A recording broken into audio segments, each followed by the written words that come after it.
Hi, Ma'am! Hello. Ma'am, magpaalam lang po sana ako. May date po kasi ako mamaya eh. Ay naku, hindi pwede may date kami ni sir mo. Ha? Ibig kong sabihin, isusuot niyo yung red dress niyo at red shoes? Oo, bakit? Sayang naman, oh. Inaihanda ko na sa kwarto. Yun ang bala kong suotin, eh, ma'am naman.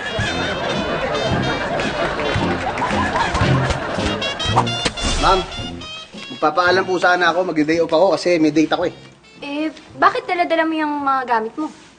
Kasi po pag hindi niyo ako payagan, maglalayas na po ako.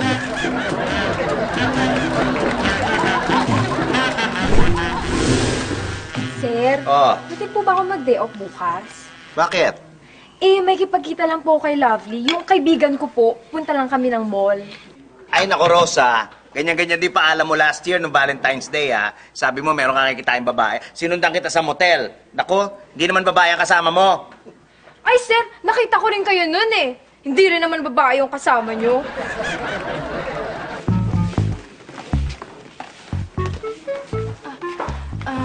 Ma'am, magpapaalam po sana ako. May date po kasi ako. Nakilala ko sa FB. Bakit ba ang daming naliligaw sa'yo sa FB? Mula ngayon, ipapakilala mo sa akin yung mga yan, ha? At sabihin mo, sa akin sila magpaalam. Hindi po pwede. Bakit hindi? Alam po kasi nila, ako yung amo at kayo yung kasambahay.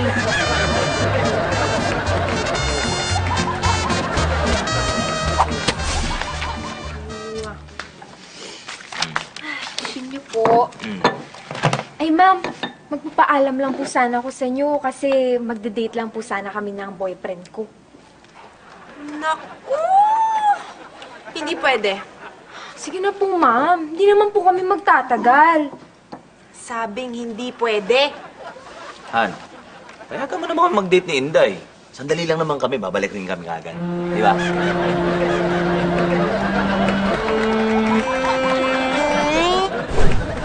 Sir, morning po. Oy. Sir, magpapaalam po sana ako mag-day off sa Valentine's Day. May date po ako. Nako, may date din kami ng ate mo. Hindi pwede. Kailangan namin ng driver. Sir, di na po kailangan ng driver. Hihiramin ko po yung kotse nyo. Mag-commute lang po kayo. Ma'am, magpapaalam po sana ako. Lalabas po kasi kami ng boyfriend ko. Naku, Daya, sino yung boyfriend mo? Baka mamaya, hindi yan mapagkakatiwalaan. Pakausap muna. Akin na, pakausap. Naku, ma'am, wag na po. Day, kung gusto mong payagan kita, kailangan kong makausap yan. Akin na, dali. Ito ba yung nakasulat, mahal ko? Tawagan ko, ha? Kailangan kong makausap to. Hello? Mahal ko! Ano ba? Nasaan ka na ba? Makita tayo sa labas, ha? Bilisan mo na, baka makapitan pa tayo ng mamoy. Ha? Pwede ba ako sa labas, ha?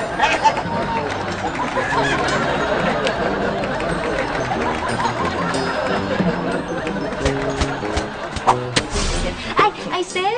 Magpapaalam lang ho ako. May dinner date ho kasi ako. Baka pwede nyo nang ibigay yung pamalengke. Aba, nagkaroon ka lang ng Valentine's date, gusto mo nang i-advance yung pamalengke? Siguro yun yung gagastosin mong pan-date, no? Ay, naku, sir. Hindi ho. Actually, pinapunta ko na nga lang yung boyfriend ko dito, eh. Yun naman pala eh. Para saan yung ina-advance mong pamalengke? Sir, wala na akong pagkain sa ref. Wala akong maihahanda sa kanya bukas. Ma'am, magpapaalam lang po ako. May date po kasi ako. Baka pwedeng makabali. Naku, wrong timing ka naman. May outing kasi kami ng mga office mates ko mamaya. Kulang pa nga yung cash ko eh. O, ma'am, idagdag nyo na yan sa pocket money nyo. Kala ko humihingi ka ng pera. Hindi na po. Tutal, aalis naman pala kayo. Sasabihin ko na lang kay sir, dito na lang kami mag-date. Ingat po kayo, ha?